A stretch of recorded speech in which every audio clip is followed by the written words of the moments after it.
Hi welcome to real estate channel. నా పేరు Satyanarayana. Chandanagar Sridevi theatre రహదారి నుంచి అమీన్పూర్ రోడ్డు వైపు కాలనీలు విస్తరిస్తున్నాయి. గచ్చిబౌలి, మాదాపూర్లోని సాఫ్ట్వేర్ కంపెనీల్లో పనిచేసే ఉద్యోగులు జాతీయ రహదారి ఓవరార్కు మధ్యలో ఉన్న చందానగర్, అమీన్పూర్, అంతేకాకుండా మల్లంపేట, బాచుపల్లి, ప్రగతి నగర్ ఈ ఏరియాలో ఎక్కువగా పెట్టుబడులు పెడుతున్నారు. అంతేకాకుండా మనకు సుల్తాన్పూర్ నుంచి మనకు ఇస్నాపూర్ వరకు కూడా ఇలాంటి పెట్టుబడులు ఎక్కువగా వస్తున్నాయి. ఇంద్రేశం వంటి ఏరియాలో కూడా చాలా మంది పెట్టుబడులు పెడుతున్నారు.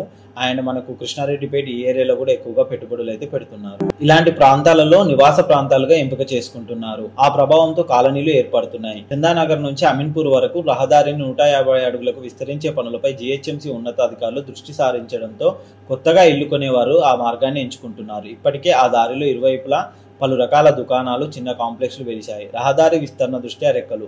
4 ఏళ్ల క్రితమే జీహెచ్ఎంసీ రహదారి విస్తరణ పనులకు శ్రీకారం చుట్టడంతో ఈ ప్రాంతంలో స్థిరాస్తి రంగానికి రెక్కలొచ్చాయి. ఇళ్ల స్థలాలు ఒకప్పుడు గజం 50,000 ఉన్న ధర ఇప్పుడు 1,00,000 వరకు చేరింది. 40 అడుగులు ఉన్న రహదారుల్లో 1,50,000 పలుకుతోంది. దుస్తులు, నగలు, ఇతర ఏదైనా షాపింగ్ చేసేందుకు సమీపంలోనే జాతీయ రహదారిలోని చందానగర్, గంగారం వ్యాపార కేంద్ర కూడళ్లుగా మారడంతో పరిసర కాలనీల్లో వ్యక్తిగత ఇళ్లు, ప్లాట్లు, ఫ్లాట్లు కొనేందుకు ఆసక్తి చూపుతున్నారు.